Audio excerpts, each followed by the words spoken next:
Hi guys, wait lang. Ayan, maliwanag na. Hi guys, good afternoon. Muli, mag-grocery haul tayo ngayon. Today is April 26. Ayan. So, samahan nyo ako. Kagagaling ko lang ng grocery. After 2 weeks, grocery ulit. So, ito yung mga nabili ko na paubos na or wala na talaga dito sa bahay. So, huwag na nating patagalin. Ito, at Nayar, ano ba ito? Toilet. Nayar toilet ang tawag dito. Yung sa Shirotim, sa CR. Ayan. Ito ay worth 36.90. Ito ay 32 rolls na. Ayan. Ang tatak niya, Expo. Ayan. And then, isang bag ng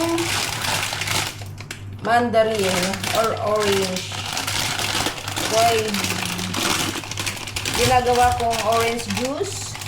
Then, lalagyan ko ng collagen powder. So, ayan. At saka, bumili ako ng mga tawag dito glass na lagayan. Mga imbakan. Ayan, tatlo siya. Ito ay, ayan, 1,000 ml ata yan. Ito ay 18.90. Ito naman, 350 ml ata, or 12.90.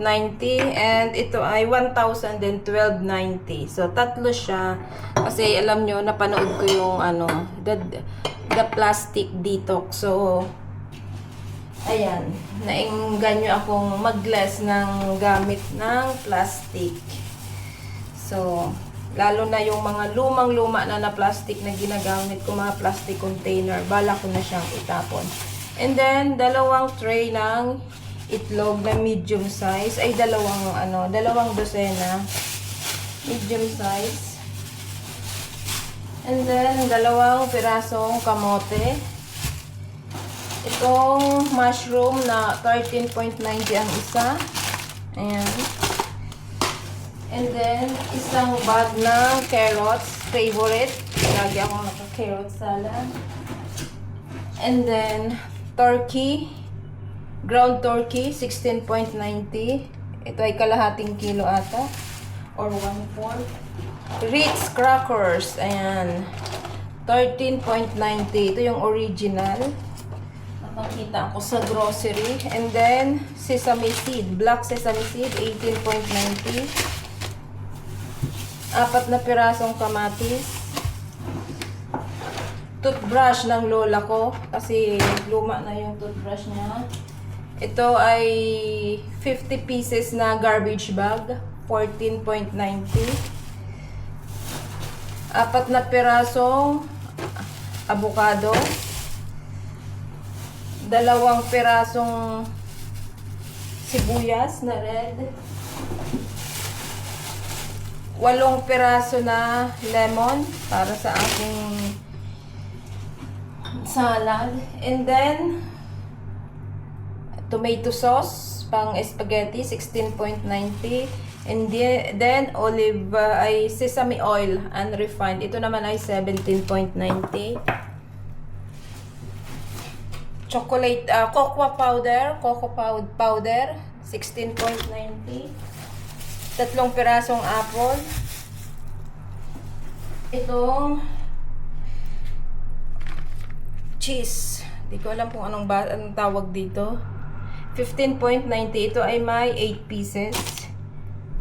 And then, itong frozen na garbanzos, 22.90.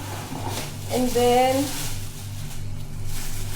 6 na pirasong red na peras.